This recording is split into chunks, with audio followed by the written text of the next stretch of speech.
President BBM Marcos, ikaw ang mastermind. Ikaw ang dapat mahiya. Ikaw ang dapat ikulong ng sambayanang Pilipino.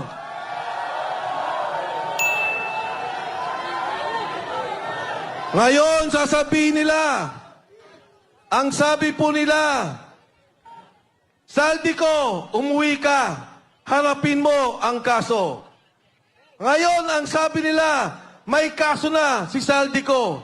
Nung araw, ang sabi nila, wala silang kaso kay Saldico. Nung sila na ang tinuro, Speaker Martin Romualdez, President Bongbong Marcos, biglang nagkakaso, biglang papauwiin dito. Para ano? Patahimikin? Para ano?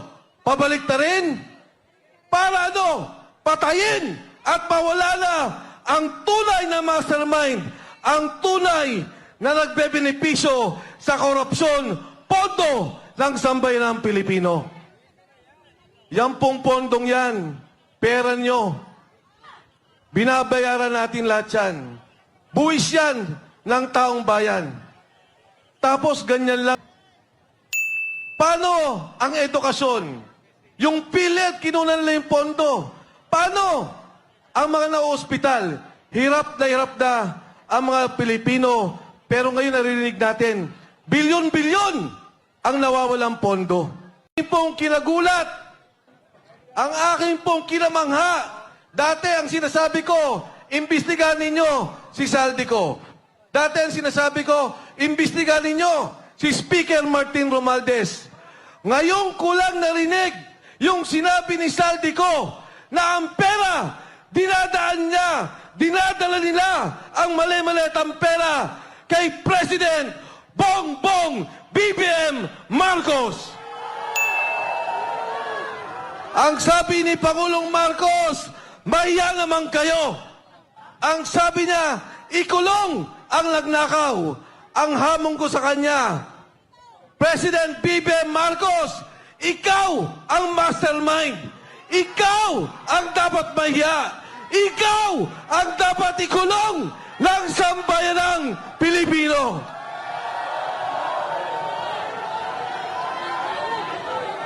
Nung una, si Sergeant Gutesa sabi niya, hindi ko kailangan ng protective custody o proteksyon ng Senado. Sabi niya, huwag niyo na rin po akong isama sa Witness Protection Program. Sasama siya sa mga kasama niyang Marines. Noong una, hindi po kami nakapag-usap ng direkta. May nagsasabi lang po kung ano ang kanyang mensahe.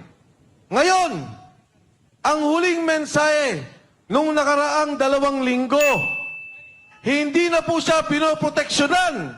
Siya po ay kinukulong na, illegally detained ng kanyang makasama ng MC2 ng Philippine Marines.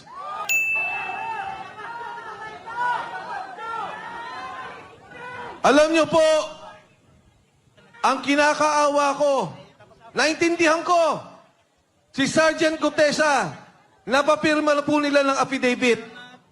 Umatras na, iniba na ang kwento. Ang sabi niya, si Defensor at si Marcoleta ay babayaran daw siya sa kanyang sasabihin. Binidyo si Sergeant Gutesa, pero hindi po ko galit. Kahit nabaguhin niya kwento, naintindihan ko. Dahil pag ang pamilya mo, ang asawa mo, ang mga anak mo, ang tinakot, naintindihan ko, Sergeant Gutesa, huwag kang mag-alala, naintindihan ka ng sambayanang Pilipino. Ang aking apila sa mga nagkukulong sa kanya, pakawalan nyo naman po yung tao. Total naman, napapirma nyo na. Nagbago na ng salita. Total naman, na-video nun niya. Na sinasabi na iba na ang kanyang salita. Na hindi na siya nag-deliver kay Martin Romualdez. Pakawalan nyo na po yung tao. Dahil yung tao, hindi nakinabang kahit 5 sa kawalangyaan, sa korupsyon na nakikita natin sa gobyerno. Yung kay Sergeant Gutesa, konsensya, nalulunod yung kanyang kamag-anakan, yung mga kasama niyang sundalo, nalunod yung pamilya sa Bicol, binabaha, nawalan ng negosyo, nawalan ng pangkabuhayan. Pero ni Cinco, hindi ang kumita. Hindi ang congressman, hindi ang senador, hindi ang kontraktor, hindi ang DPWH. Nag-deliver lang yan ng pera at na konsensya sa nakikita niyang nakawan sa sambayanang Pilipino. Mga kasama, kahapon lang, yung pamilya niya, inilipat na namin ang bahay dahil binabantayan din. Bakit? Dahil si Saldico, sinabi niya, totoo ang sinasabi ni Gotesa. Ang aking pong kinagulat, ang aking pong kinamangha, dati ang sinasabi ko, imbestigahan ninyo si Saldico. Dati ang sinasabi ko, imbestigahan ninyo si Speaker Martin Romualdez.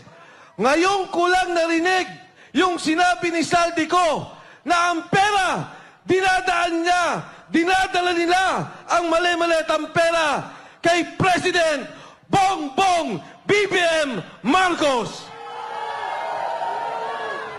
Ang sabi ni Pangulong Marcos, maya naman kayo. Ang sabi niya, ikulong ang nagnakaw. Ang hamon ko sa kanya, President BBM Marcos, ikaw ang mastermind. Ikaw ang dapat mahiya. Ikaw ang dapat ikulong ng sambayanang Pilipino.